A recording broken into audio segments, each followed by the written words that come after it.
കഴിഞ്ഞ പാർലമെൻറ്റ് സെഷനിൽ, അതായത് ഞാൻ ഫസ്റ്റ് MP ആയിരുന്നപ്പോൾ 17th ലോക്സഭയിൽ ഞാൻ പ്രസംഗിച്ച ഒരു ഇൻട്രസ്റ്റിംഗ് മാറ്റർ എന്ന് പറയുന്നത് ഷിപ്പ് റീസൈക്ലിംഗ് ബില്ലെന്നായിരുന്നു. എന്താണ് ബില്ലെന്നോ ഏതാണ് കാര്യമെന്നോ ഒന്നും എനിക്കറിയില്ലായിരുന്നു. പാർട്ടി പറഞ്ഞു you have this opportunity, you should speak. I started preparing. ഹൈക്കോർട്ടിൽ ഒരു മാരിടൈം എക്സ്പെർട്ട് ലോയർ ഉണ്ട്, അദ്ദേഹത്തെ വിളിച്ചു. എന്താണ് ഷിപ്പ് ഫ്ലോട്ട് ചെയ്യുമല്ലോ, അപ്പോൾ അതിന് കുറേ വെള്ളം അതിൽ നിറയ്ക്കും. ബെല്ലാസിംഗ് എന്നാണ് അതിനെ പറയുന്നത്. പിന്നെ ഇത് പുറംകടലിൽ പോകുമ്പോൾ ഇത് കുറയ്ക്കാൻ വേണ്ടിയിട്ട്, വെയിറ്റ് ബാലൻസ് ചെയ്യാൻ വേണ്ടിയിട്ട് ആ വെള്ളം റിലീസ് ചെയ്യുന്നത് ഡീബെല്ലാസിംഗ് എന്നാണ് പറയുന്നത്.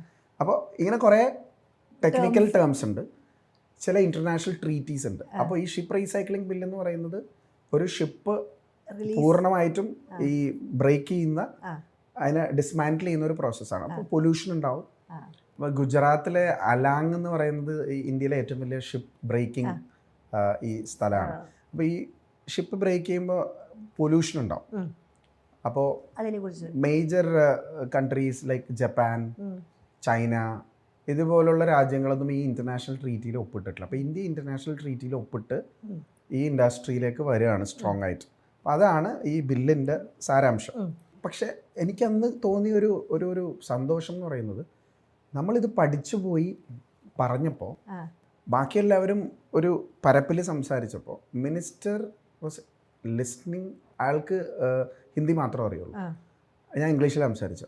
അയാൾ മുഴുവൻ സമയവും ഇത് വെച്ചിട്ട് ഹി വാസ് കെയർഫുള്ളി ലിസ്ണിങ്. ഇതൊരു കോൺട്രവേഴ്ഷ്യൽ ബില്ലൊന്നുമല്ല, പക്ഷേ അത് കേട്ട് അയാൾ മറുപടി പറഞ്ഞപ്പോൾ മുഴുവൻ സമയവും എൻ്റെ പേരെടുത്ത് ഇന്ന പ്രോബ്ലംസ്, പിന്നെ പൊല്യൂഷൻ ആസ്പെക്റ്റ്, എല്ലാ ആസ്പെക്റ്റും അയാൾ പറഞ്ഞു. ഞാൻ പറഞ്ഞത്, നമ്മളെ ആൾക്കാർ പറയും പാർലമെൻറ്റിൽ പോകുന്നു, എന്താ ചെയ്യുന്നത്, എന്താ ഇങ്ങനെ ഒരു തെറ്റിദ്ധാരണ ഉണ്ടല്ലോ. നമ്മൾ ചിലപ്പോൾ മുദ്രാവാക്യം വിളിക്കുന്നതായിരിക്കും മാത്രം കാണുന്നത്, അല്ലെങ്കിൽ നമ്മൾ ഇന്ന് പാർലമെൻറ്റ് അഡ്ജേൺ ചെയ്തു, സമരമായിരുന്നു, ബഹളമായിരുന്നു, അടിയായിരുന്നു എന്നൊക്കെ കേൾക്കും. ഇതാണ് കേൾക്കും. ഇപ്പോൾ സോഷ്യൽ മീഡിയ ഉള്ളത് കൊണ്ട് to some extent if somebody goes on my Insta handle or Facebook, it's all there.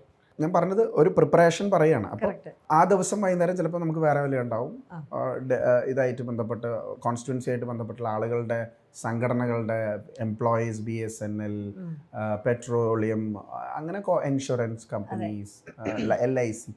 അപ്പോൾ ഒരു വളരെ ഫുൾ പാക്ഡ് ഡേ ആണ്. പിന്നെ നമ്മൾ പാർലമെന്റിൽ ഇരിക്കുക എന്ന് പറയുന്നത്, നമ്മൾക്ക് ചിലപ്പോൾ ക്വസ്റ്റ്യൻ കിട്ടിയില്ല, ചിലപ്പോൾ ഇത് ലോട്ട് സിസ്റ്റമാണ്. അപ്പോൾ ക്വസ്റ്റ്യനും ലോട്ടാണ് വരുന്നത്, സീറോവറും ലോട്ടാണ് വരുന്നത്, എല്ലാം ലോട്ടാണ്.